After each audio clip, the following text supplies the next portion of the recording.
muscular es un tejido muy característico que tiene una cantidad de diferencias con los demás, que es lo primero que vamos a iniciar diciendo, ¿verdad?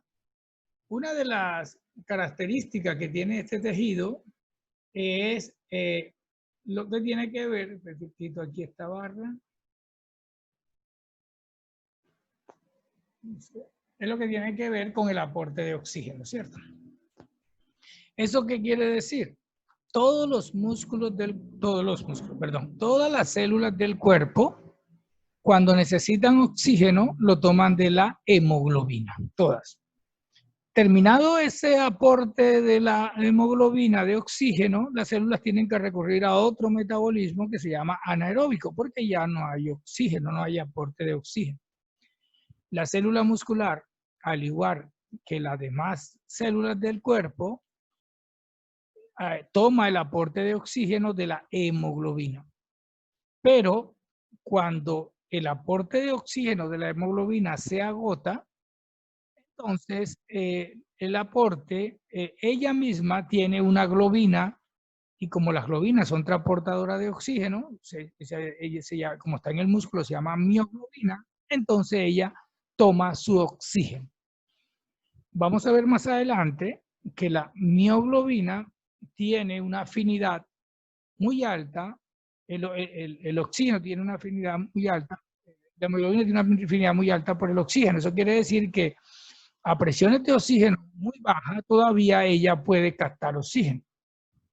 Eso indica que cuando el oxígeno de la hemoglobina se ha agotado y hay una hipoxia bastante grande en el cuerpo, todavía la mioglobina apenas es que va a utilizar su oxígeno.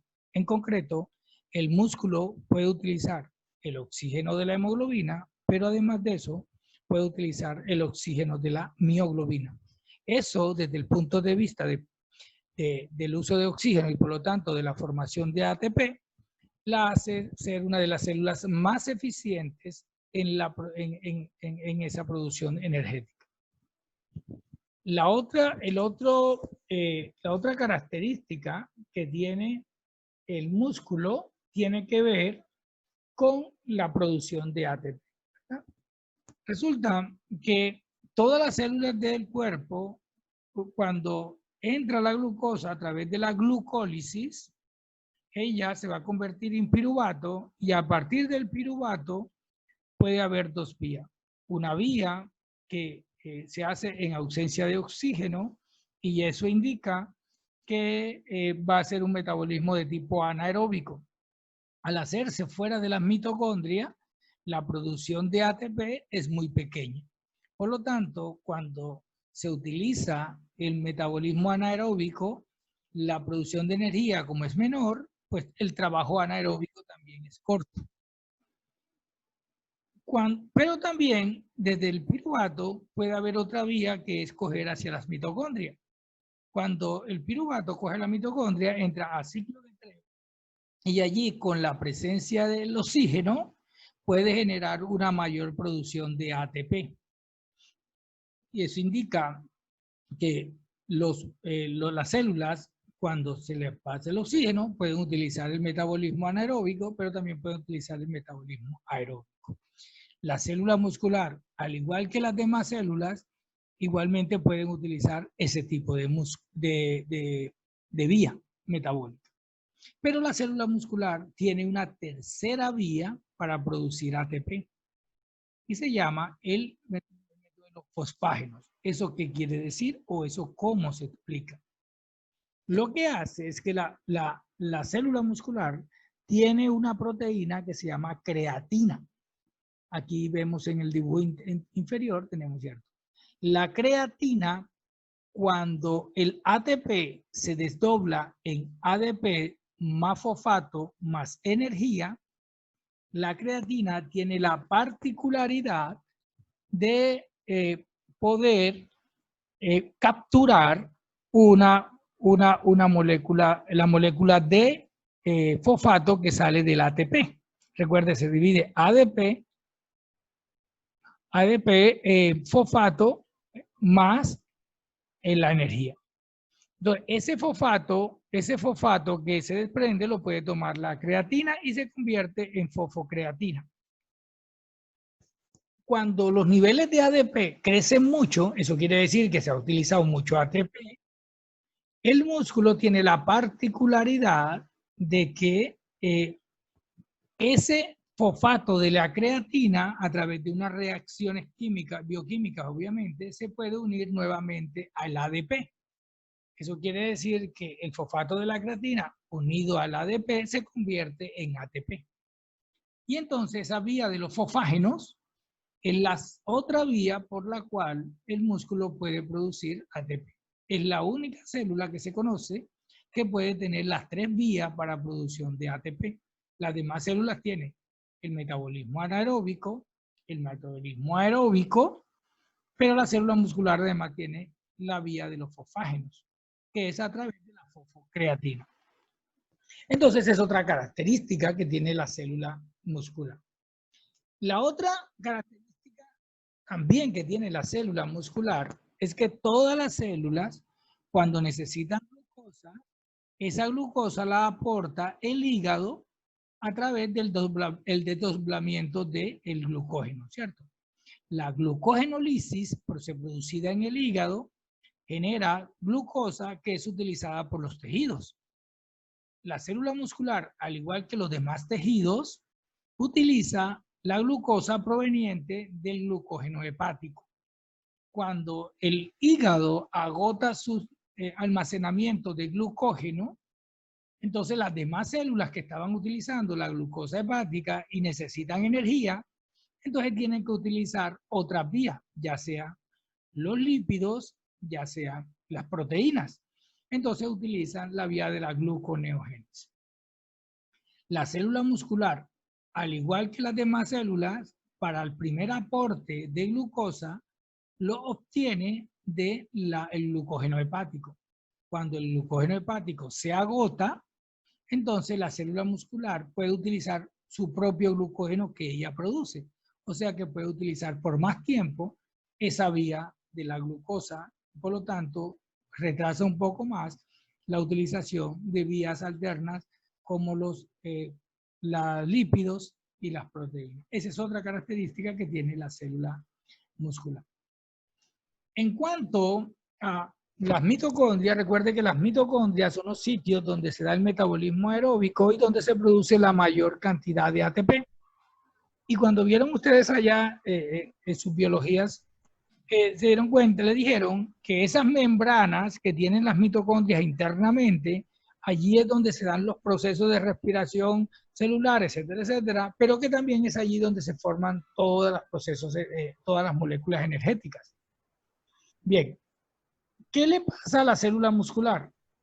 Los músculos que son utilizados en actividad física tienen la particularidad que cuando se hace una utilización de ella de tipo crónico, eso quiere decir que se utiliza mucho tiempo, no de tipo agudo, no que yo hago ejercicio hoy y no hago más ejercicio y ya por eso me van a cambiar las mitocondrias de ese músculo, no. Cuando se hace la persona, hace ejercicio regularmente. Entonces, y lo que más hacen ejercicio regularmente, pues son los deportistas o personas que van al gimnasio, etc.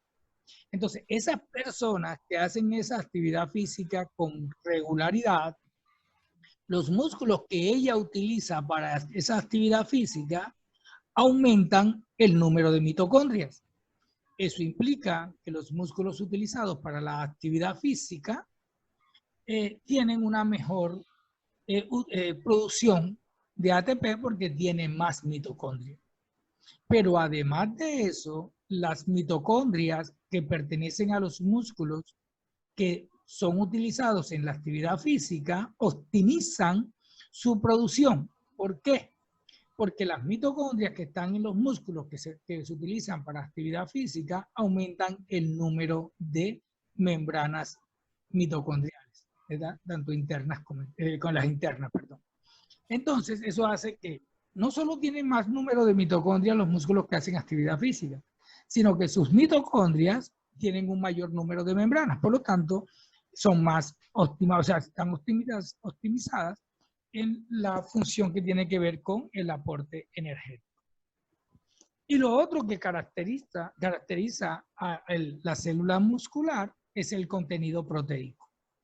Recuerden que en forma muy general, en forma ya muy casera, lo que nos dicen es que cuando nosotros queremos comer proteína, tenemos que comer carne, por lo tanto tenemos que comer músculo, ¿cierto? Porque allí es donde más proteína hay. Una de las características que tiene el músculo es su alto contenido proteico. Entonces es otra de las características que está allí en respecto a eso. Bien. Hay un origen que tiene la célula muscular y es que cuando están allá en las divisiones embrionarias, hay una célula llamada mioblasto y esa célula mioblasto que viene ya de uno de los orígenes de uno de los tejidos que se van formando internamente allá en el inicio de la parte embriológica nuestra, esas células se van a unir unas con otras y esas células se van a fundir y forman una sola célula. Esas células fundidas se llaman, que son los mioblastos. Esas células fundidas son las futuras células musculares. ¿Ya? Pero esas células musculares de esta forma, que tienen esta forma toda como de inciso, ¿verdad? Entonces, esas células musculares en su futuro van a formar el músculo estriado.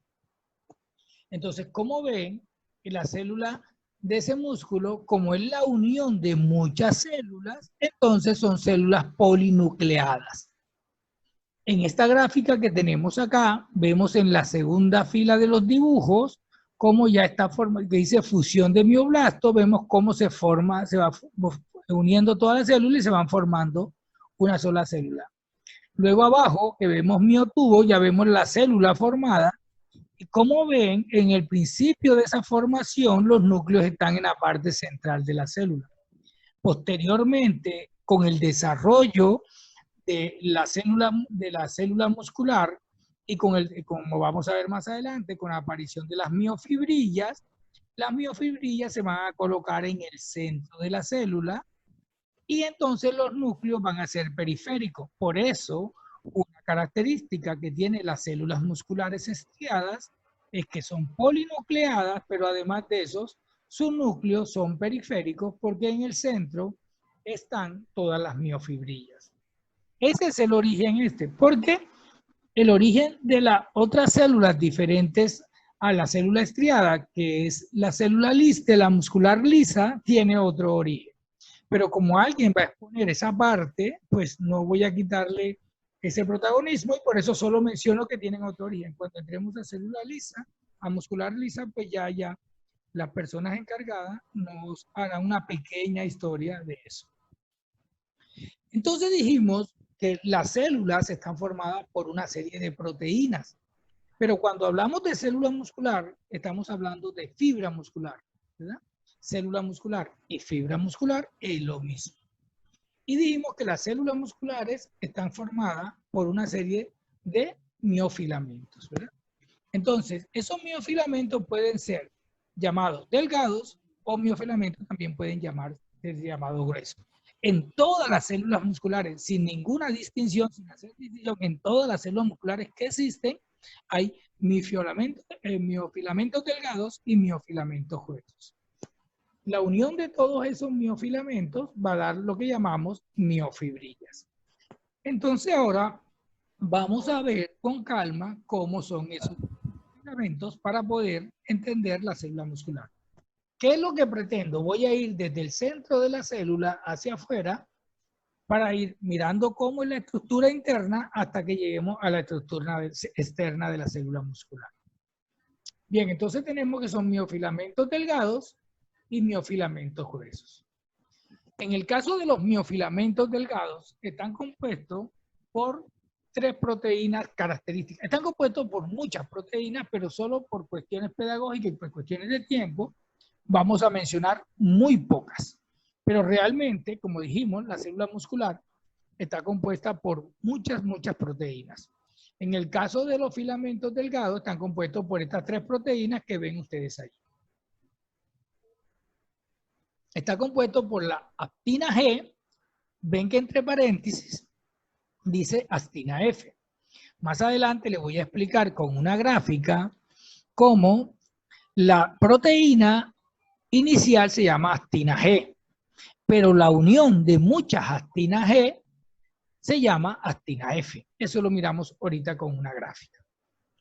La otra proteína que contiene el miofilamento delgado. Yo ahorita, tú ahorita como a las 9:15 o 9:10, ¿tienes todavía clase? ¿Alguien tiene? Habla. Por favor. Disculpe. Listo. Hay otra proteína que se llama troponina. La troponina T, la troponina tiene 3 subunidades. Troponina T, troponina I y troponina C. Los apellidos de esas proteínas dependen de la funcionalidad que ellas hacen. La troponina T, como lo ven, es la subunidad de la troponina que va a estar unida a otra proteína que está aquí abajo que se llama tropomiosina. Entonces, como la proteína, la troponina T está unida a la tropomiosina y la tropomiosina comienza con T, entonces por eso se llama así. La troponina T es la troponina que está unida a la tropomiosina. Es por eso el apellido de T. La troponina I es una troponina que durante la relajación impide que haya contracción. Entonces, ella, durante la relajación, su misión es impedir o inhibir que haya contracción. Por eso, como ella impide o inhibe, entonces por eso el apellido I.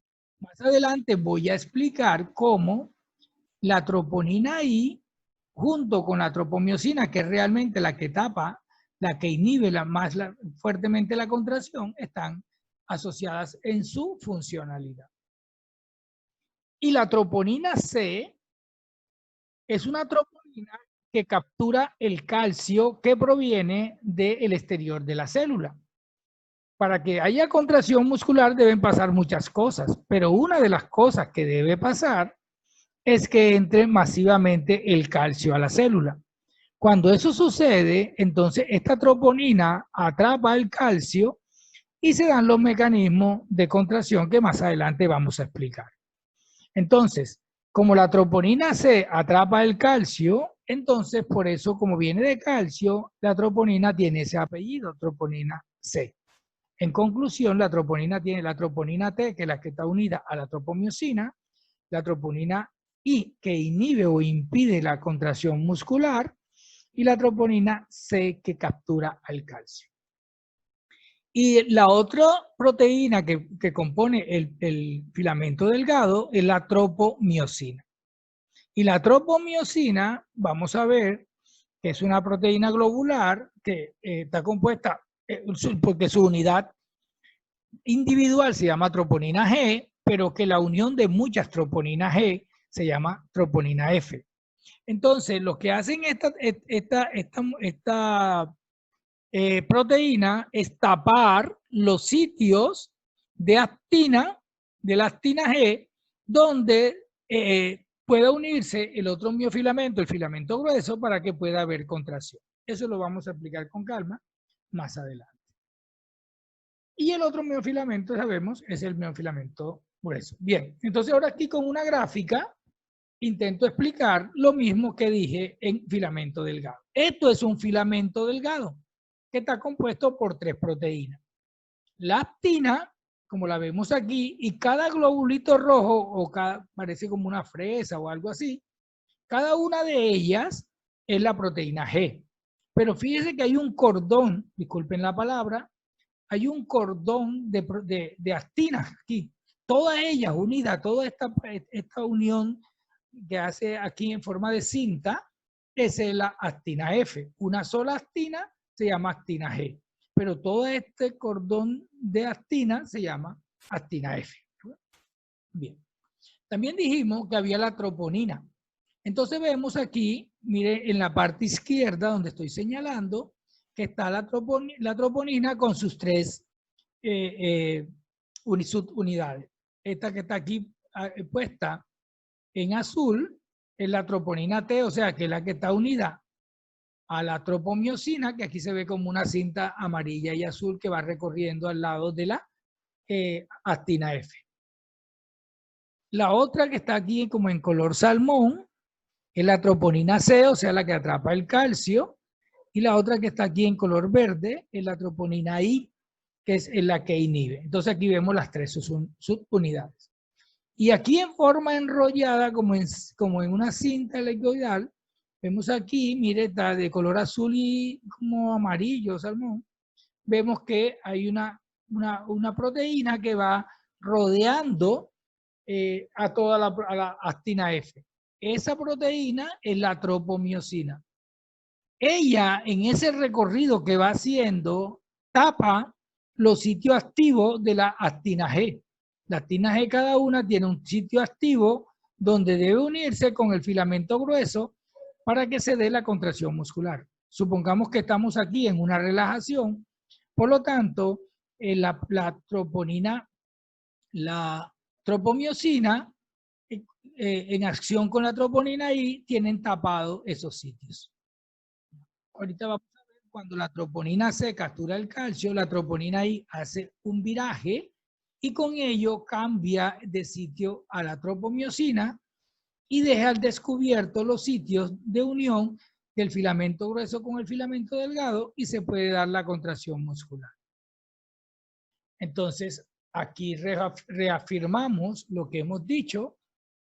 Las proteínas individualmente estas se llaman actina G, pero la unión de todas ellas que forman el miofilamento se llaman actina F. ¿Ya?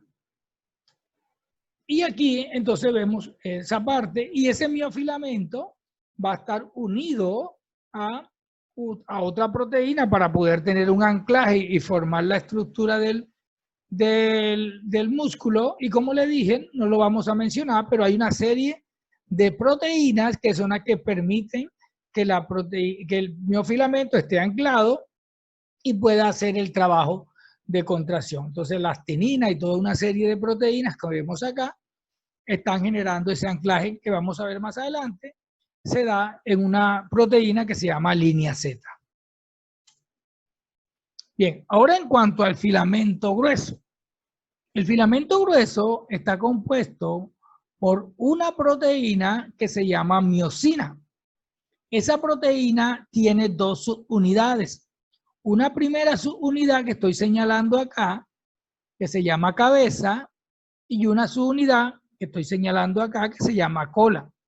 Por lo tanto, tenemos que la miosina está compuesta por la cola y por la cabeza. Esa cabeza y esa cola están unidos por una parte que se llama cuello y que es articular. Voy a poner un ejemplo para tratar de darme a entender.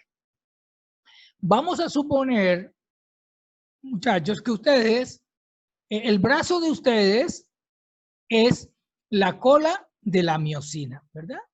La mano de ustedes es la cabeza de la miosina. Y lo que llamamos muñeca es el cuello de la miosina.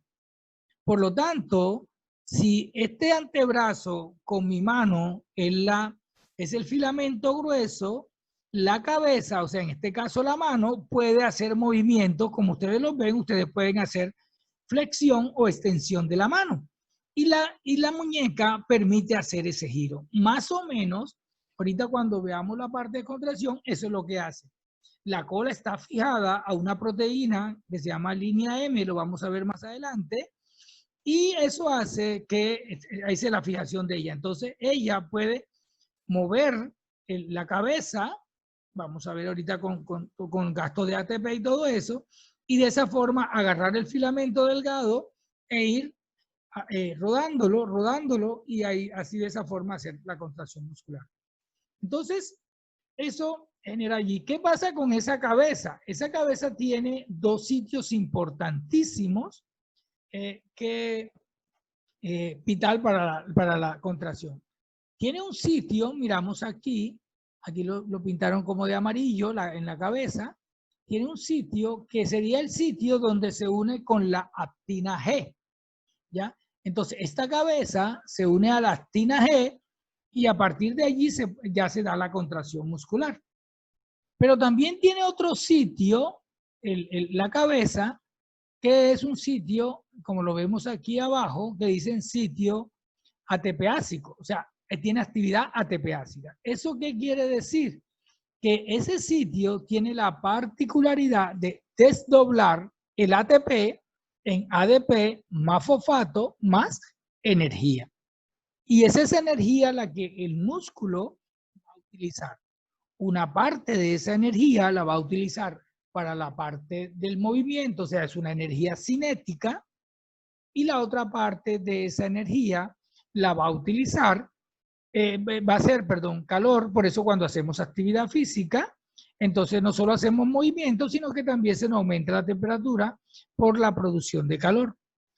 Recuerden que el músculo más o menos produce casi el 60% del calor corporal de nuestro cuerpo.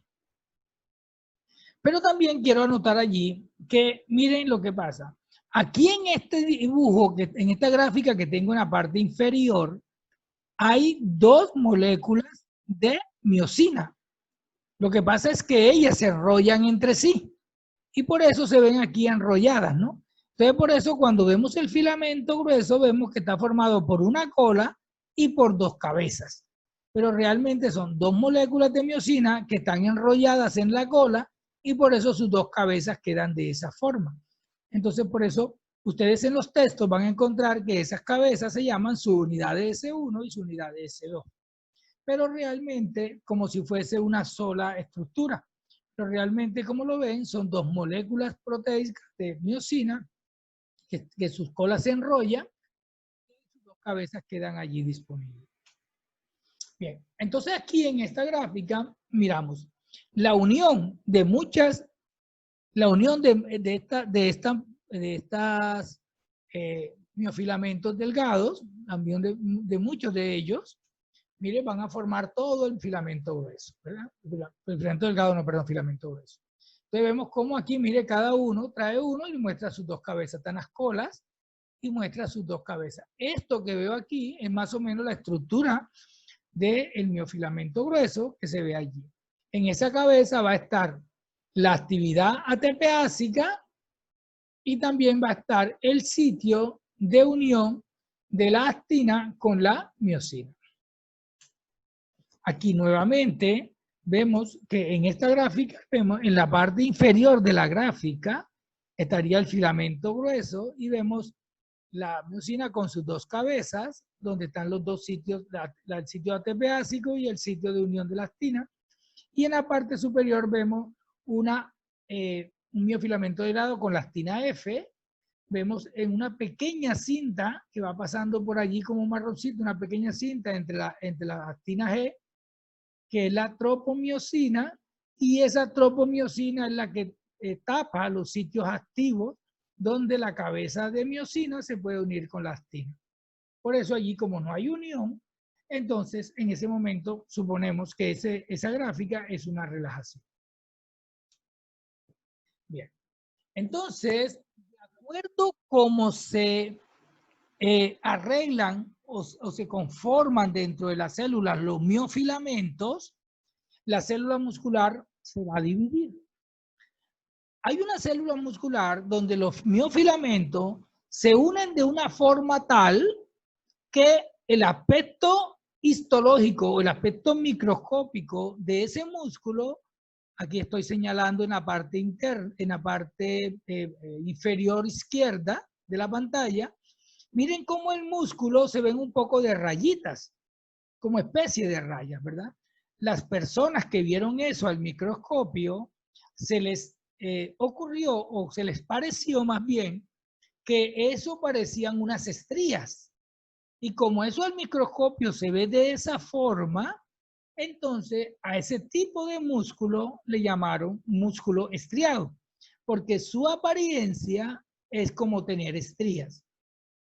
Ahora, viendo los músculos que tenemos en el cuerpo, viendo la histología de los músculos que tenemos en el cuerpo, nos damos cuenta que los músculos estriados están en los músculos esqueléticos y en el músculo cardíaco. El músculo esquelético, recuerden, su nombre se debe a que son los músculos unidos a los huesos. Y como los huesos se le llama esqueleto, entonces por eso se le llama músculo esquelético. Entonces, todos los músculos que están unidos a los huesos se llaman músculo esquelético. Y el otro músculo que hace parte del corazón, por eso se llama músculo cardíaco, también tiene dentro de su estructura histológica estas estrías. Entonces tenemos que el músculo estriado está compuesto por el músculo esquelético y por el músculo cardíaco.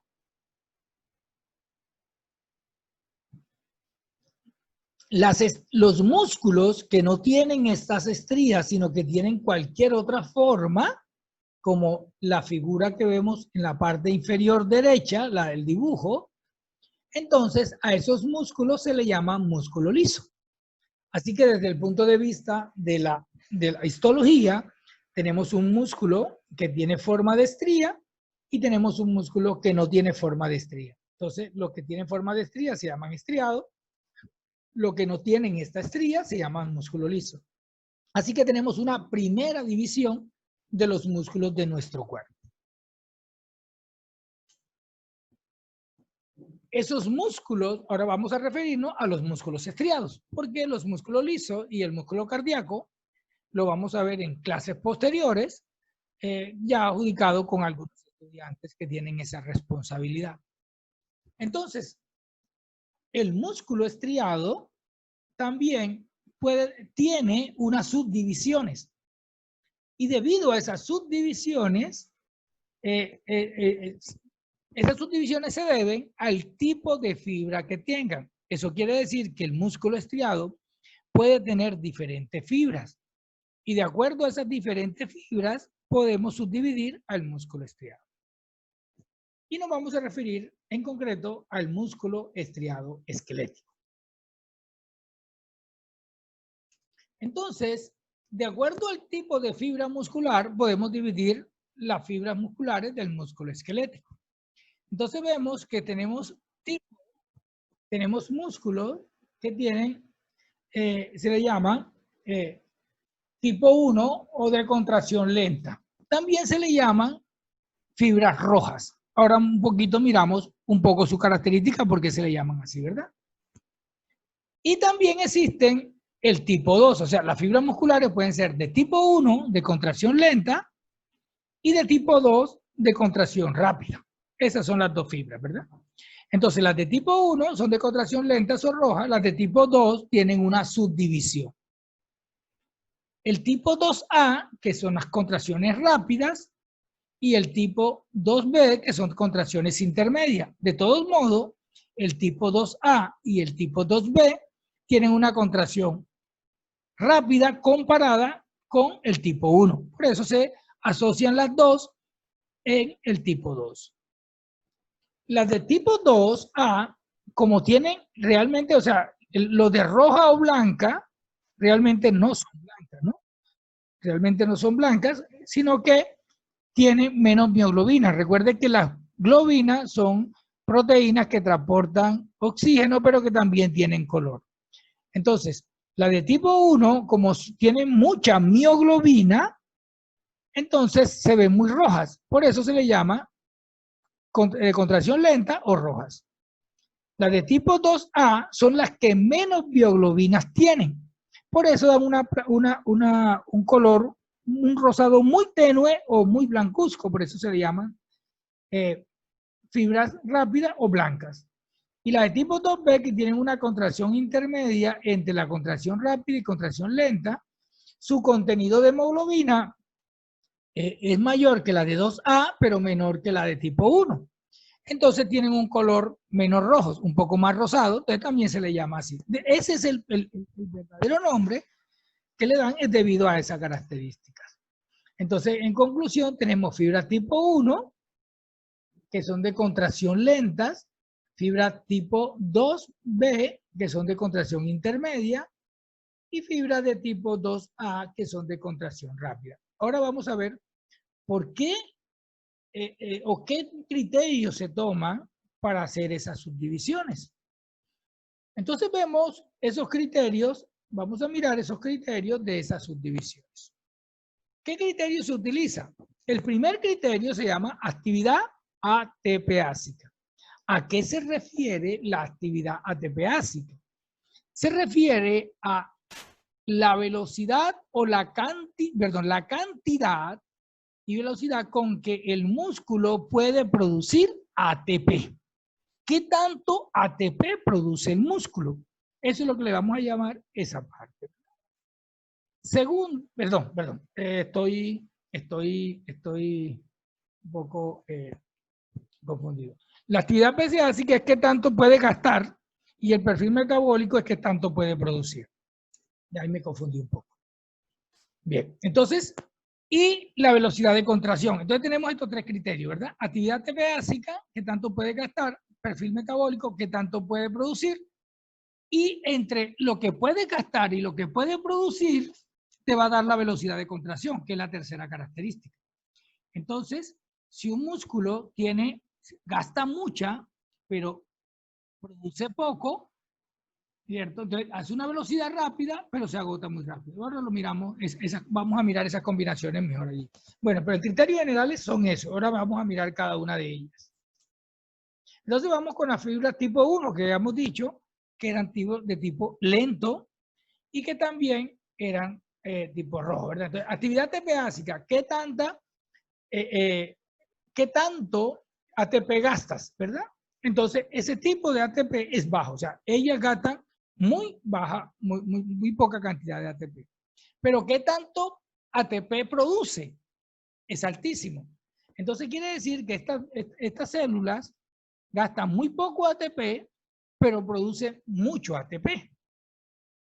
Así que ellas tienen una velocidad de contracción lenta, porque tienen un bajo actividad ATP-ácica, o sea, un bajo gasto, pero una alta producción. Ellas tienen velocidad de contracción lenta, por lo tanto, ellas se utilizan normalmente para actividades físicas que son de mucho tiempo. ¿Ya?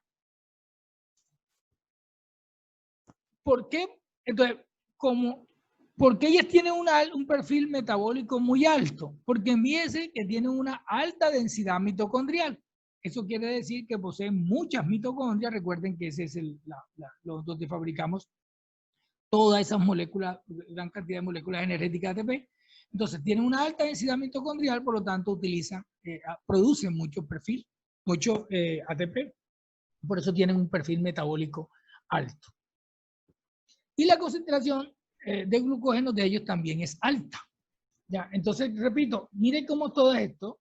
Entonces, estas células, como tienen poco gasto de ATP, pero tienen una alta producción de ATP, tienen una baja velocidad de contracción y tienen una buena reserva de glucógeno, son células que tienen una fatiga muscular muy baja. O sea, es muy difícil que se fatiguen, tienen una fatiga muy baja, por lo tanto, a ellas se les clasifica como no fatigables.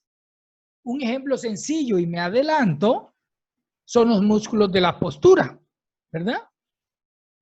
Fíjense ustedes se levantaron hoy muy temprano, van a estar en toda la actividad intelectual que tienen ustedes como estudiantes todo el día, y es posible que con toda esta de la virtualidad, que creo que a todo mundo se nos ha aumentado el trabajo con la virtualidad, se nos ha aumentado el tiempo que le dedicamos al trabajo, y en el caso de ustedes de estudio, ese es su trabajo, nosotros estamos más tiempo en vigilia, o sea, estamos más tiempo sin podernos acostar, etcétera, etcétera.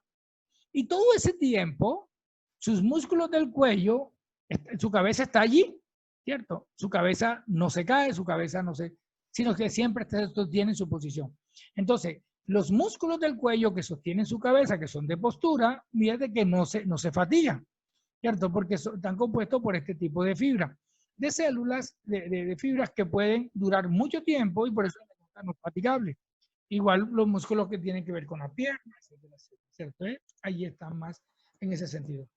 Así que músculos que tienen que ver con la postura, esos músculos son principalmente, están formados, principalmente no quiere decir que nada más están conformados exclusivamente con ese tipo de fibra, sino que principal, o sea, el alto porcentaje de composición de ese músculo está conformado por fibra muscular tipo 1. Por eso se llaman no fatigables, y uno de los ejemplos más sencillos son los músculos de la postura.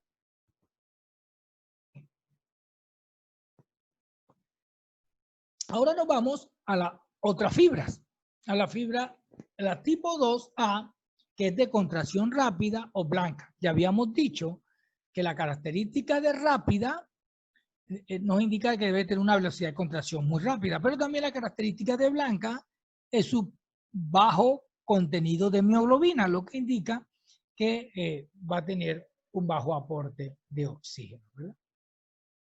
Bien, entonces vemos esa fibra. ¿Qué nos pasa a esa fibra? La actividad ATPásica es alta. Eso quiere decir que esas fibras, cuando las utilizamos, gastan mucha energía. Muy rápidamente se gastan los ATPs.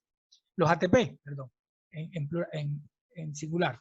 Y su perfil metabólico es bajo. Eso quiere decir que ella tiene la particularidad de producir muy poca energía. Normalmente utilizan más el metabolismo anaeróbico que el aeróbico. Eso indica que si yo gasto mucho ATP, pero produzco poco ATP, me voy a fatigar muy rápido. ¿Ya? Entonces, la velocidad de contracción de estos músculos es muy rápido. Es muy rápido. Entonces, ellos tienen una alta cantidad de ATP, gastan una cantidad de ATP y una velocidad de contracción muy rápida, pero están asociados a un perfil metabólico bajo, o sea, una baja producción de ATP. Y repito lo que indico, que son músculos muy fatigables. Y la densidad mitocondrial de ellos es baja. La densidad mitocondrial baja es lo que explica que el perfil metabólico sea bajo. Y su concentración de glucógeno también es baja. Así que ellos son músculos fatigables. Estos músculos, aquí le pongo un ejemplo que es el músculo de la escritura, lo que usamos la escritura, pero también en cuanto al deporte, son aquellos músculos que se utilizan para hacer, por ejemplo, en el atletismo, carreras de 100 metros, carreras de 200 metros, etcétera, ¿cierto?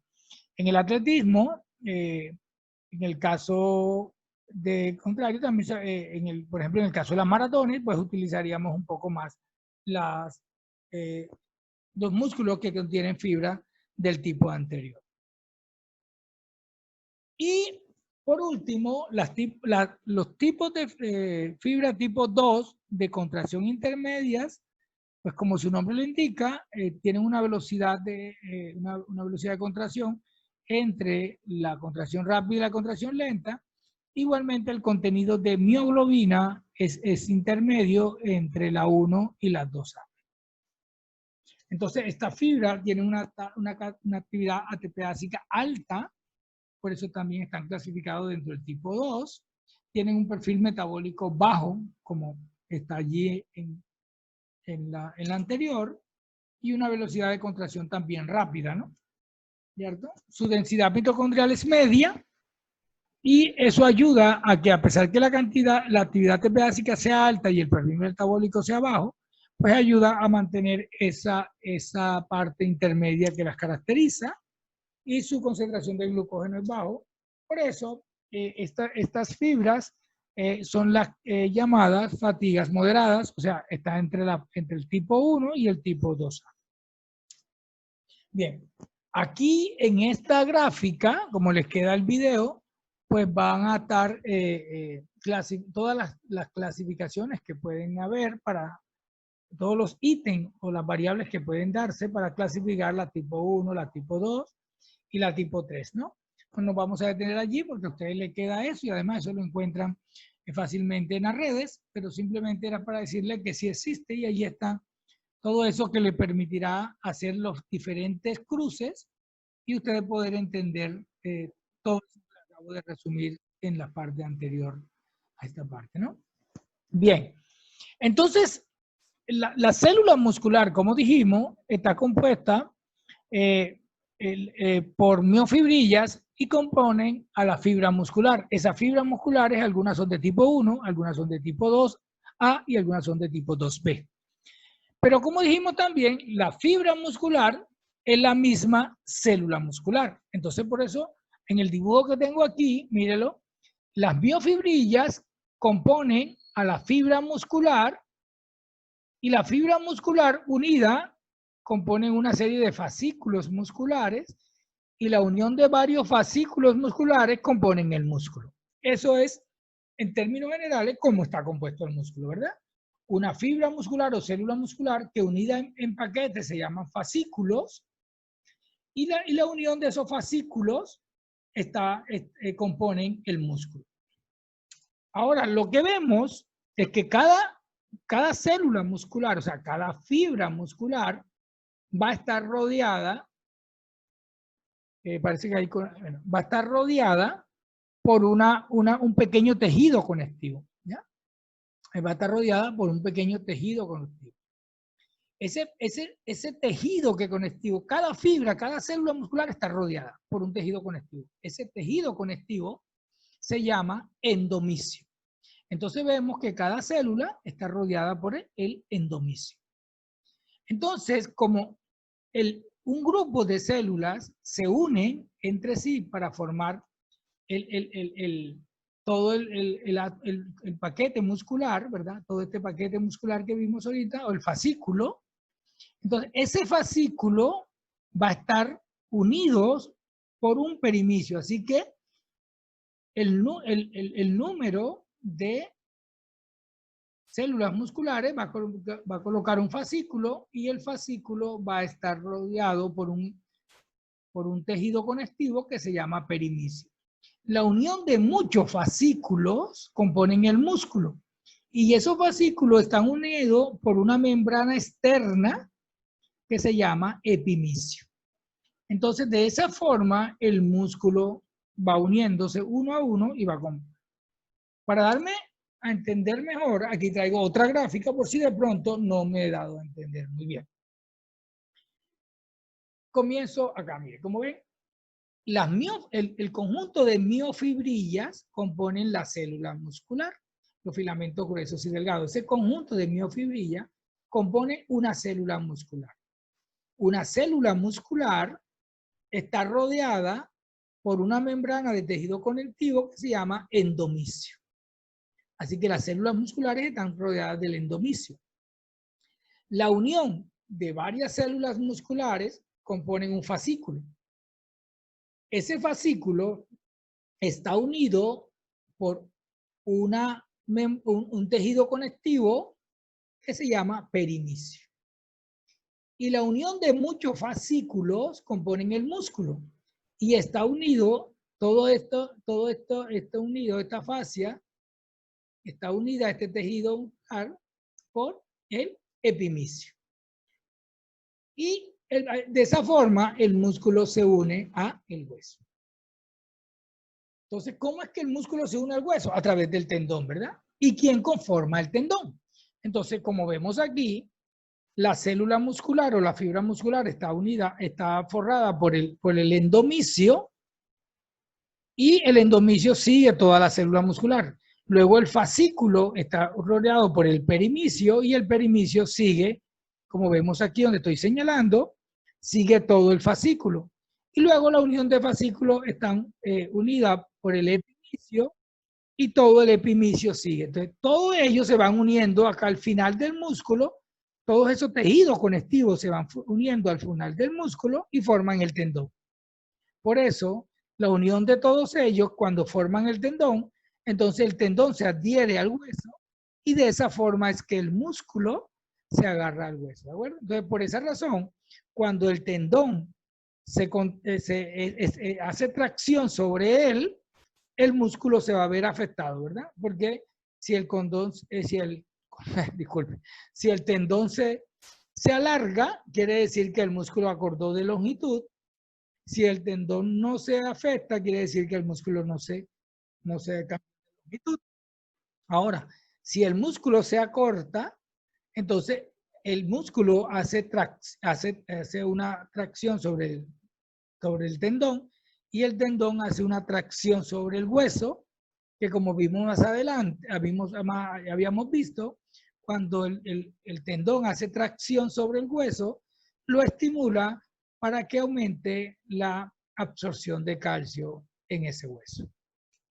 Bien, entonces, en concreto ya vimos de dónde salen los tendones, ¿verdad? Salen de las diferentes tejidos conectivos que cubren a la célula muscular, que cubren a los fascículos y que cubren a todo el músculo.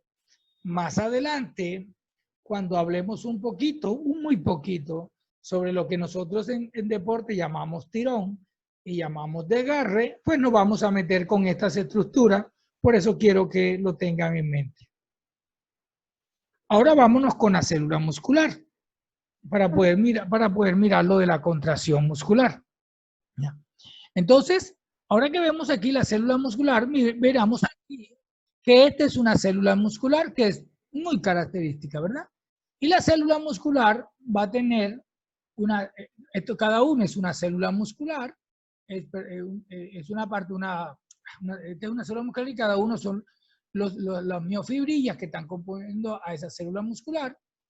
Y ella tiene una característica muy grande. Uno, primero, es que en el caso del músculo estriado, recuerden, tiene unas estructuras tal que parecen unas estrías. Por eso miren aquí cómo la célula muscular tiene unas franjas claras, unas franjas oscuras, unas franjas claras, unas franjas oscuras. Y esas franjas claras y esas franjas oscuras, que ahorita la vamos a explicar por qué existen, son las que le dan la apariencia de estriado. Por eso cuando las personas las ven al microscopio y como ven esas franjas, dijeron, bueno, eso parecen unas estrías y por lo tanto se llama estriado. ¿Ya? Entonces, dentro de la célula muscular existen unas estructuras que tienen cambiado el nombre. ¿Por qué tienen cambiado el nombre? Más adelante lo vamos a ver. Porque la unidad funcional del músculo estriado se llama sarcómero. Más adelante vamos a explicar qué es un sarcómero. Entonces, la unidad funcional es un sarcómero. ¿Ya? Aquí, por ejemplo, hay una línea Z y aquí hay otra línea Z. Aquí hay otra línea Z. Mire, entonces, aquí en estas bandas claras, piense que hay unas líneas Z. En esas bandas claras hay unas líneas Z y de una línea Z a otra línea Z, aquí a otra línea Z, eso se llama sarcómero. Debido a que esa es la unidad funcional y entiendan unidad funcional como la parte más pequeña que puede generar la función en la célula, por lo tanto, si lo que haga esa unidad es lo que hace toda la célula igual, por eso se llama así. Entonces, esa unidad funcional se llama sarcómero, por eso en la célula muscular se han cambiado los nombres. En las demás células, la membrana celular se llama así, membrana celular. En la célula muscular ese nombre está cambiado, entonces mírenlo aquí. En vez de llamarse membrana celular, como la unidad funcional es el sarcómero, entonces se llama sarcolema. Entonces, en vez de decir membrana celular, en la célula muscular se dice sarcolema, pero es lo mismo, ¿de acuerdo? Es lo mismo. El retículo, en la demás célula está retículo, recuerda, rugoso y retículo, ¿el otro cuál es? Me olvidó el nombre en un momentico.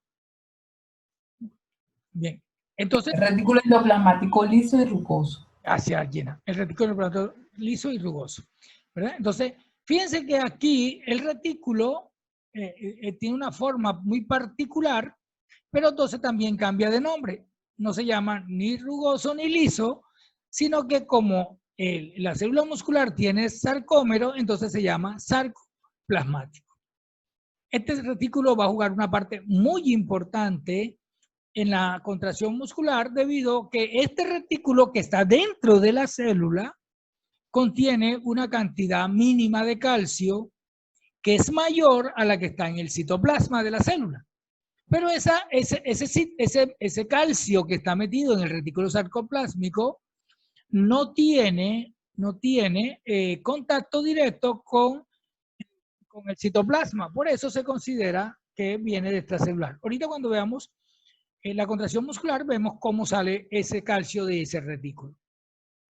Entonces, el retículo ya no se llama ni rugoso ni liso, sino que se llama sarcoplasmático. El nombre se le cambia debido a esa misma parte.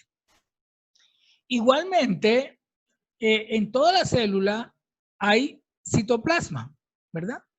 En la célula muscular también hay citoplasma, pero debido a la parte esta del sarcómero, entonces al citoplasma de la célula muscular se le llama sarcoplasma. Entonces, repito, en vez de membrana celular se le llama sarcolema, en vez de retículo liso y rugoso se le llama retículo sarcoplasmático y en vez de citoplasma se llama sarcoplasma. Ese es el cambio que van a encontrar en los nombres en la fisiología muscular, pero repito, es un cambio, pero son las mismas estructuras que se llaman en otras células. Y aquí la célula muscular tiene una parte muy importante que se llama túbulos transversos. Estos túbulos transversos son muy importantes porque por aquí viajan los potenciales de acción que generan la despolarización de los retículos sarcoplásmicos para la liberación del calcio, que es muy importante para la contracción muscular. Si no entra calcio masivamente a la célula, no hay contracción muscular. Es una de las condiciones para que haya contracción muscular. Entonces, este retículo que une todo permite que haya una despolarización rápida de todos los retículos sarcoplásmicos y eso también permite que el calcio contenido en los retículos sarcoplásmicos puedan liberarse al sarcoplasma y ser capturado por la troponina C y se dé la contracción muscular. Bien, entonces vemos aquí, ya lo habíamos dicho, ¿verdad?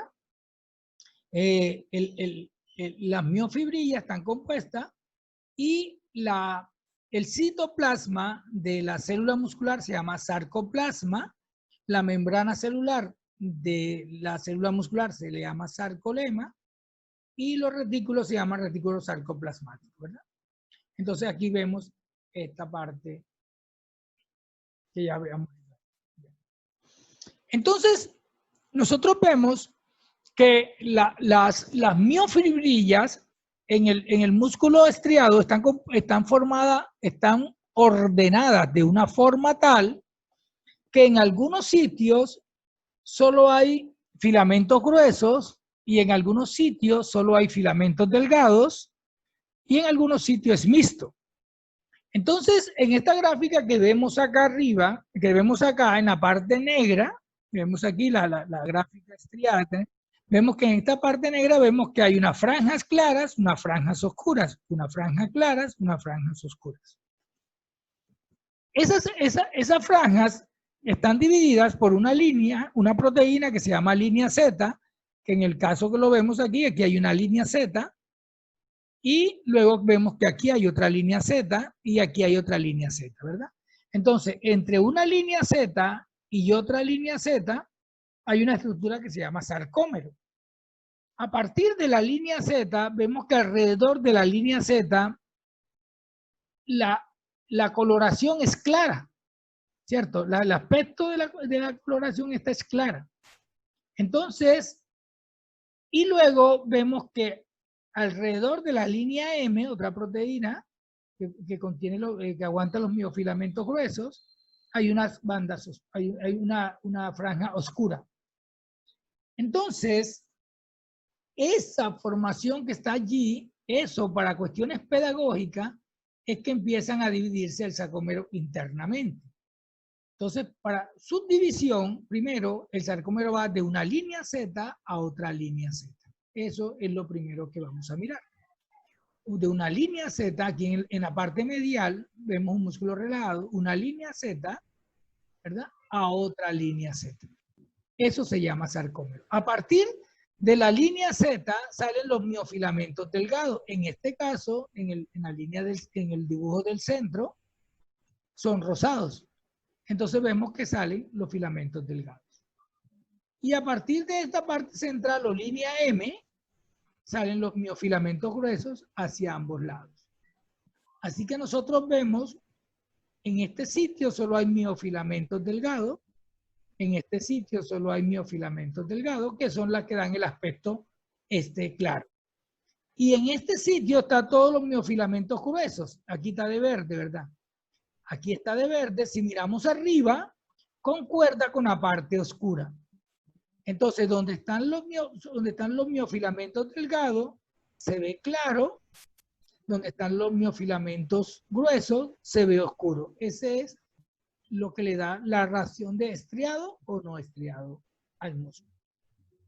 Bueno, eso solo quería ver para que miraran la parte oscura y la parte clara solamente, ¿verdad? Ahora vamos a mirar con calma esa conformación. Bien. Entonces, ya entrando aquí, dijimos que el sarcómero va de una línea Z a otra línea Z. Ahí va el sarcómero. En el centro de ese sarcómero está la línea M. Bueno, ¿cierto? Entonces tenemos estas tres estructuras. La línea Z, que hace los límites externos, y la línea M, que hace en la mitad, ¿cierto? En el medio, la M del medio. A partir de la línea Z, salen los miofilamentos delgados hacia un lado y hacia otro. O sea, hacia este sarcómero y hacia este otro sarcómero. Los sarcómeros de la punta no los vamos a tener en cuenta. Vamos a tener en cuenta solo el sarcómero del centro. Todos los sarcómeros va a ser lo mismo. Entonces, vemos que aquí, en esta parte clara, hay miofilamentos delgados únicamente. Al haber miofilamentos delgados únicamente, allí vemos que esa parte se comporta como si fuese, se comporta muy clara, ¿cierto? Se ve muy clara esa parte. Entonces, a esa zona clara le van a llamar, banda I, ¿ya? Entonces, las zonas claras, esas se llaman banda I. Esa I viene de lo isotrópico. ¿Qué quiere decir isotrópico? Que deja reflejar bien la luz. ¿Ya? Por eso se llama I de isotrópico, porque deja reflejar bien la luz. Entonces quiere decir que donde están los filamentos delgados, la luz pasa muy bien y por eso se ve claro. En los filamentos gruesos, donde están los filamentos gruesos, que es toda la banda oscura, se llama banda A. Eso quiere decir que la banda A, los filamentos gruesos, impiden bastante el paso de la luz. Y por eso se ve más oscuro. Eso A viene de anisotrópico. Quiere decir que refleja muy poco la luz. ¿Cierto? Entonces, la I, que refleja bastante la luz, o sea, son isotrópicos, se ve claro. La A, la banda A, que es donde están los filamentos gruesos, que refleja muy poco la luz o casi nada, entonces son anisotrópicos, ¿verdad? Pero si nosotros vemos en el dibujo anterior, aquí vemos, ¿verdad? Aquí vemos el sarcómero, aquí está una línea Z y aquí está otra línea Z. Por lo tanto, a partir de esta línea Z hasta aquí donde comienzan los filamentos gruesos, esta parte sería la banda I, ¿cierto? Mírenlo aquí. De la línea Z hasta donde comienzan los filamentos gruesos es la parte clara. Se llama banda I. Y aquí estaría la otra banda I de la otra parte del sarcómero. Entonces, el sarcómero tiene una banda I por un lado, otra banda I por otro lado. Aquí lo vemos. El sarcómero tiene una banda I clara por un lado, una banda I por otro lado. Y en el centro tiene la banda oscura. Entonces vemos que en esa banda oscura, mírenlo acá, hay una parte donde hay en común filamentos gruesos y filamentos delgados. Mírenlo aquí. Aquí hay filamentos gruesos y filamentos delgados. Filamentos gruesos y filamentos delgados. Filamentos aquí. Aquí hay filamentos gruesos y filamentos delgados. Pero fíjate aquí en el centro. Aquí en el centro solo hay filamentos gruesos. Mira, están verdes. Solo hay filamentos gruesos. En este sitio de la banda A hay filamentos gruesos y delgados juntos.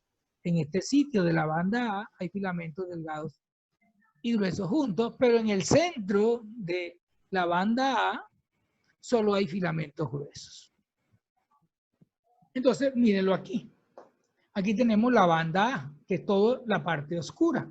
Pero donde hay filamentos gruesos y filamentos delgados juntos, la banda oscura se ve más oscura. Y donde solo hay filamentos delgados, la banda oscura se ve menos oscura.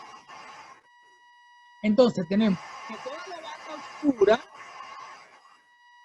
banda oscura, hay un micrófono abierto. A toda la banda oscura, ahí es la banda A. Pero dentro de la banda A hay una banda que es menos oscura.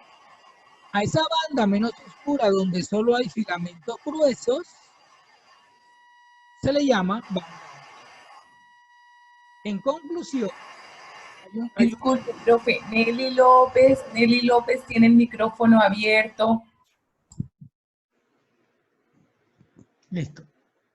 Entonces, repito, ¿verdad? Tenemos el sarcómero va de una línea Z a otra línea Z. Hay unas bandas claras, a esas bandas se le llama banda I, por lo de isotrópico, y hay una banda oscura, todavía no la vamos a distinguir por color, simplemente es oscura, esa es una banda A, por lo que es anisotrópica. O sea, isotrópica porque deja pasar la luz, anisotrópica porque deja pasar muy poco la luz. Y dentro de la banda oscura, que es la banda A, donde están todos los filamentos gruesos, hay un sitio donde solo hay filamentos gruesos. Y ese sitio en la banda oscura se ve menos oscuro. A esa parte de la banda A se le llama banda H. Entonces tenemos banda I, la banda A, y internamente dentro de la banda A está la banda H. Entonces tenemos esas tres bandas. ¿Por qué eso? Desde el punto de vista pedagógico se hace porque cuando hay contracción muscular vamos a ver que estas bandas cambian su anchura cambia, ¿no? Porque en la contracción muscular normalmente, en algunas no, pero en la mayoría sí, en la parte isotónica, vamos a ver ahora las contracciones isotónicas, la línea Z se va a acercar hacia la línea M y la línea Z se va a acercar hacia la línea M. Por lo tanto, como nos vamos acercando hacia la línea M, la banda I y la banda H van a ir cambiando. La banda A es la que menos cambia y vamos a ver en algunas circunstancias que puede cambiar, muy pocas, en unas circunstancias muy extremas, es la que la banda A puede cambiar. Las que siempre van a cambiar son la banda I y la banda H. La banda A puede cambiar, pero en circunstancias muy extremas que posteriormente la voy a explicar. Entonces, en esta fotografía, volvemos, ¿no? ¿Verdad? Tenemos la línea Z aquí y la línea Z aquí, por lo tanto, conforma el sarcómero. A partir de la línea Z salen los miofilamentos delgados y solamente hay miofilamentos delgados, por eso la banda ahí está aquí, que es clara. Aquí en el centro está la parte oscura, que es donde están todos los miofilamentos gruesos. Y las orillas de esas bandas oscuras están miofilamentos gruesos y miofilamentos delgados, por lo tanto se ve un poco más oscuro, y aquí en la parte central se ve un poco más claro, que es la banda H. Entonces, para que haya contracción, debe unirse el miofilamento grueso con el miofilamento delgado. Y en el momento, como lo ven aquí en esta pequeña animación, cuando el miofilamento delgado, el grueso, la cabeza se une a la actina G, mire cómo la va rodando. ¿cierto? La va llevando hacia la línea M. La trae desde la línea Z y la va rodando hacia la línea M. Por eso la línea Z se viene rodando hacia la línea M. En el ejemplo que le coloqué, para entender, le decía que la cola del filamento grueso podría ser nuestro antebrazo, la mano nuestra podría ser la cabeza, como lo ven, y aquí estaría la muñeca. Entonces fíjense cómo yo puedo hacer con la mano así, cada vez que yo toco, cada vez que se une un filamento grueso con uno delgado, mírelo allí cómo lo va rodando hacia ese lado. ¿Ya? De esa forma es que permite que las diferentes bandas vayan a cambiar, que las contracciones se vayan haciendo más fuertes o se vayan haciendo menos fuertes. La unión, aquí, la unión de la cabeza del filamento grueso con el filamento delgado se llama traslapo, ¿verdad? Eso se llama traslapo. Entre mayor sea el número de traslapos, o sea, entre mayor sea la unión de la cabeza de miosina con la cabeza de actina, mayor es la fuerza que produce el músculo. Entonces, entre más traslapo haya, más fuerza hay. ¿Eso qué quiere decir? Que cuando todas las cabezas de miosina que existen estén unidas a todas las actinas, el músculo hará la mayor fuerza. Entonces, más adelante miramos, pero por ejemplo, vamos a poner un ejercicio. Si ustedes colocaran su mano en forma supina y allí le pusieran un libro en la palma de la mano, un libro cualquiera, ¿verdad? Un libro pequeño. Ustedes van a hacer una pequeña fuerza porque es el libro. Pero si le montan otro libro, a ustedes va a hacer un poquito más de fuerza. O sea, va a tener que ir reclutando más fibras para poder generar una mayor cantidad de fuerza. Y luego, si le colocan otro libro, va generando más fuerza y más fuerza hasta que llega un momento en que usted llega a la fuerza máxima, ¿verdad? En ese momento, todas sus cabezas de actina, de miosina, están unidas a su cabeza de actina. O sea, hemos generado la fuerza máxima. ¿Por qué? Porque todos los traslapos se han dado. Entonces, quiero que queden eso en mente. El mayor número de traslapos genera mayor fuerza, ¿verdad? Entre más traslapos, o sea, entre más unión actina-miosina, mayor cantidad de fuerza. Y eso lo vamos haciendo reclutando a mayor, cuando necesitamos utilizar más fuerza, etc. Podemos tener la contracción máxima, la fuerza máxima, perdón, se consigue cuando yo tengo el mayor número de traslapos. Es posible. O sea, todas las cabezas de actina unidas con las cabezas de miosina. Pero puede suceder, como vamos a ver más adelante, que la contracción, o sea, la unión de la línea Z con la otra línea Z, se haga aún más estrecha que cuando genero la mayor fuerza. Y entonces allí se daña el número de traslapo y a pesar de que la contracción es más fuerte, la fuerza es menos fuerte. Más adelante explico esa parte. Profe. Sí, Profe, sí, escucho. ¿Cómo sería con los calambres o espasmos musculares? ¿Cómo sería? Ahí todas las cabezas de actina se unen a las cabezas de miosina. Ah, bueno, a eso último es lo que me estaba refiriendo. Y por eso decía más adelante, porque llevo las gráficas, ¿de acuerdo? Ah, ok. Y en ese caso, y lo voy a ver con una gráfica que está aquí, que tengo en este momento, ¿cierto? Entonces, cuando se están las cabezas de actinas y miosina uniendo, estas líneas Z van a empezar a ir hacia la línea M. ¿Cuándo habrá el mayor traslapo? Allí, cuando estas líneas Z lleguen a los límites de los filamentos gruesos, ¿ya? Cuando lleguen a esos límites, esa línea Z va a llegar prácticamente a estos límites de los filamentos gruesos. Entonces, si la línea Z llega a los límites del filamento grueso, ¿qué va a pasar con la banda I? Necesito una respuesta. Repito, si la línea Z, imagínense esto, la línea Z se trasladó hacia la banda I. Hasta aquí, perdón, la línea Z hasta la banda I. Si la línea Z se trasladó hasta aquí, hasta este límite de la banda A. Si la línea Z se trasladó hasta estos límites de la banda A. ¿Qué pasó con la banda I? Se sobrepone, ¿no? Una respuesta. ¿Necesito otra? ¿Qué pasó con la banda I? Si me doy a entender, esta línea Z llegó aquí, mire, aquí a este límite, aquí. Y esta línea Z llegó aquí a este límite, aquí. ¿Qué pasó con la banda I? No alcanzó a unirse la mayor... Ojo la pregunta. las mayores cabezas. ¿Qué pasó con la banda I? Se redujo. Se redujo y casi que desapareció. Y prácticamente desapareció. Exacto, sí. Porque si yo la línea Z la coloco aquí, estoy desapareciendo la línea I, porque ya empezó la línea A, la banda A. ¿Estamos?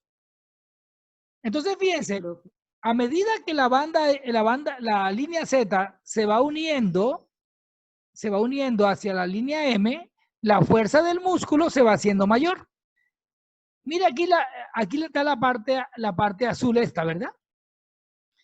En esta parte azul. Si a la línea Z, esta línea Z la traslado hasta aquí, quiere decir que ya el músculo hizo una fuerza.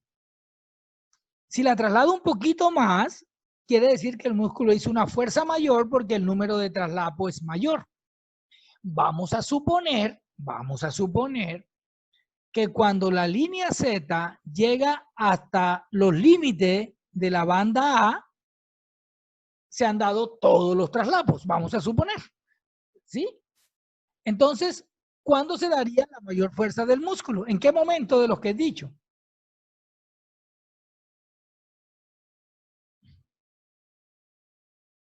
Sí, repito, si la línea Z se rodara primero hasta aquí, número 1, si se rodara primero hasta aquí, número 2, y si se rodara hasta aquí, número 3, ¿verdad? O sea, son 3. Aquí en la parte negra está relajado. Contracción número 1, la línea azul. Contracción número 2, esta línea imaginaria que estoy colocando aquí. Contracción número 3, pegado acá a esta parte. Vamos a ver si yo puedo utilizar. Yo creo que aquí hay una parte que yo puedo utilizar.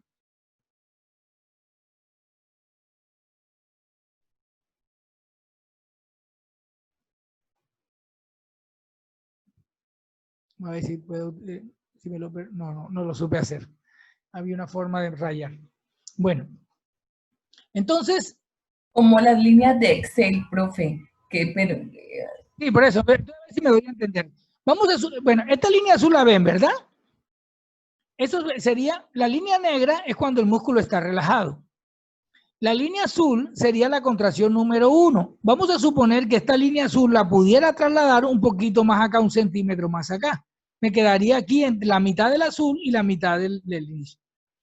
Sería la contracción número 2. Y la número 3 sería cuando yo logro llegar la línea Z hasta los límites de la banda A. No sé si me doy a entender hasta allí. Entonces tendría 3 contracciones. Una, que sería esta. 2, que sería esta línea imaginaria aquí.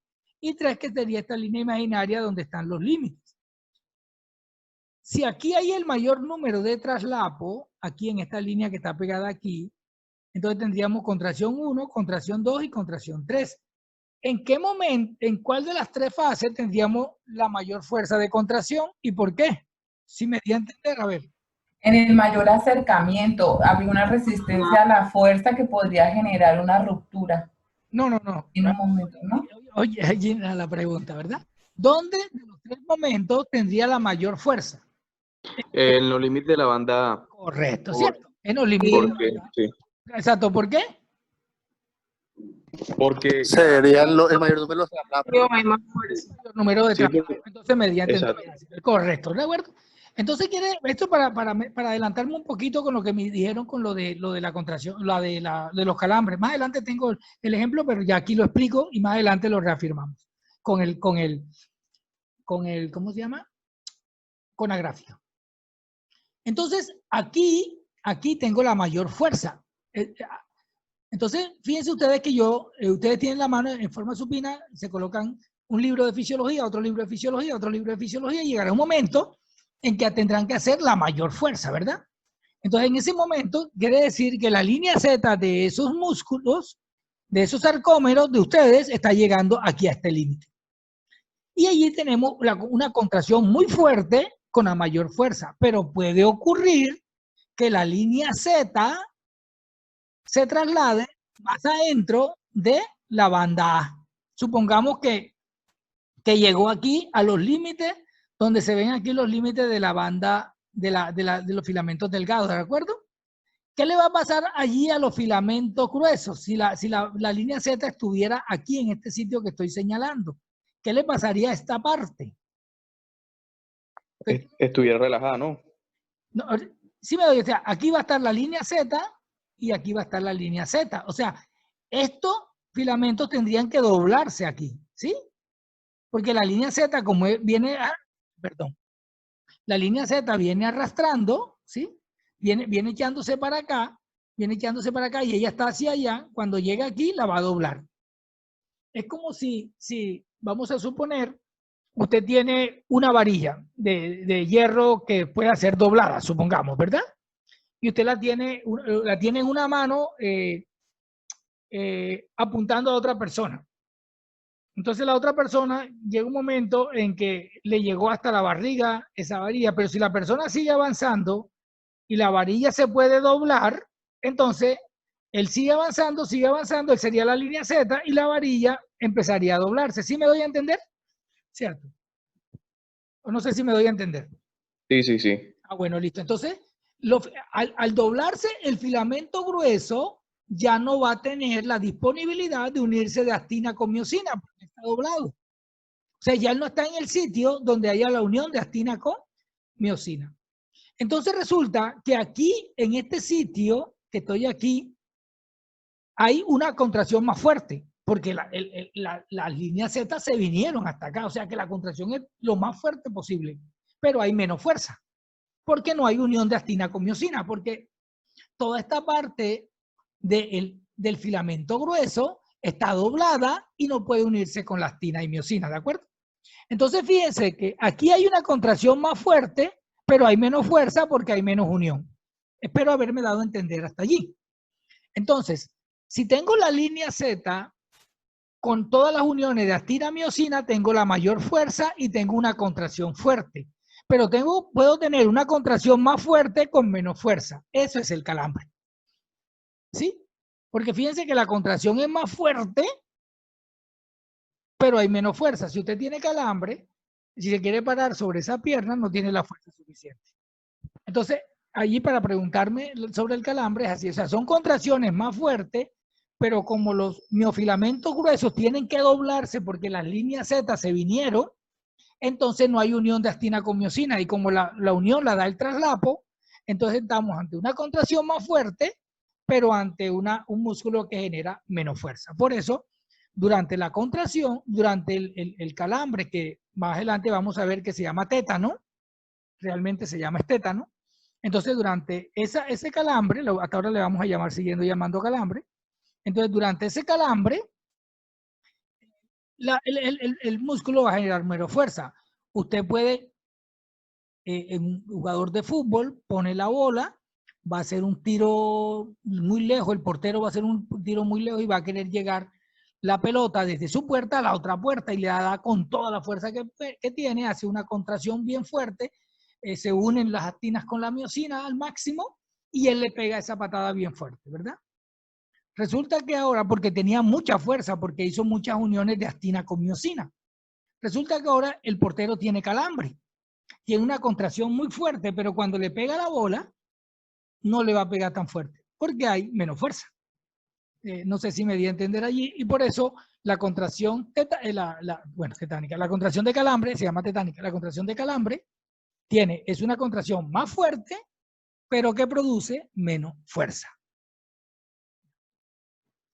Bien, aquí vemos el ejemplo. Entonces, eso es lo que venía explicando. Fíjense cómo en este ejemplo, la parte de arriba, las líneas Z están relajadas, el músculo tiene las bandas claras, que son las bandas H, que están aquí a los lados. Luego viene toda esta parte, la banda A, miren, aquí está en verde, todo este es la banda A, y en el centro de la banda A solo hay filamentos gruesos.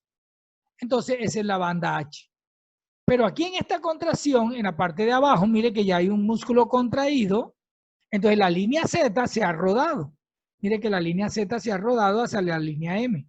Entonces, fíjense como aquí en la parte superior, mire la extensión de la banda H, Y miren la parte de abajo la extensión de la banda H. Entonces, en la contracción muscular, vemos que la banda H, la banda I, perdón, por favor, repito, es que me equivoqué por letra. Aquí está la banda I y aquí está la banda I. Aquí la línea Z se ha venido hacia la línea M y la banda I, mírelo, ha perdido la anchura. Entonces, en la contracción, esta banda tiende a disminuir. Vámonos ahora sí con la banda H, que es esta que está aquí, donde solo hay filamentos gruesos. Como la teoría de la contracción es una teoría de cremallera, donde los filamentos delgados van deslizándose sobre los filamentos gruesos, entonces vimos aquí cómo los filamentos delgados se van deslizando sobre los filamentos gruesos. Y por esa razón la banda H también se va a disminuir. Jóvenes, cuando yo estoy en clase presencial, hago un ejercicio sencillo para darme a entender. Y por favor, si tienen alguna parte, algún papelito aquí, le voy a pedir el favor que lo esquematicen como lo voy a explicar, para que ustedes los practiquen ahorita que termine la clase y entiendan un poco mejor. Entonces voy a tratar de esquematizarlos, por favor, ¿verdad? Entonces, voy a arrancar con usted. Si usted va a hacer el ejercicio, hace esto. Usted se pone de pie y extiende sus brazos hacia los lados. ¿De acuerdo? Usted extiende sus brazos hacia los lados. Su cuerpo es la línea M. Su cuerpo es la línea M. Y a partir de la línea M parten, mírenlo aquí, a partir de la línea M, que es esta que está aquí en el centro, parten los filamentos gruesos hacia un lado y hacia otro. Creo que por aquí aquí está. Vamos a ver dónde tengo la línea M. Aquí. Miren, aquí la línea M que está en el centro, parten los filamentos delgados y los filamentos gruesos. Aquí también lo tenemos. A partir de la línea M, que aquí está de morado, entonces aquí parten los filamentos gruesos, ¿verdad? Entonces, vamos a hacer ese ejercicio. Usted se pone de pie y extiende. Si tienen el dibujo, hagan el esquema, por favor. Ustedes hacen como especie de una T, ¿verdad? Su cuerpo hace el paral de la T y otra persona se le va a poner a cada uno de sus lados, ¿verdad? Entonces, la persona del lado derecho le voy a poner D, la persona del lado izquierdo le voy a poner I. Las personas van a hacer igual que ustedes, van a ponerse de pie y van a extender el brazo que está hacia el lado de ustedes, ¿sí? Entonces, los cuerpos de esa persona son las líneas Z. Y el brazo de esa persona que está extendido hacia usted son las líneas, los filamentos delgados. Si esa persona extiende, o sea, si las manos de ustedes quedan una arriba de otra sin unirse,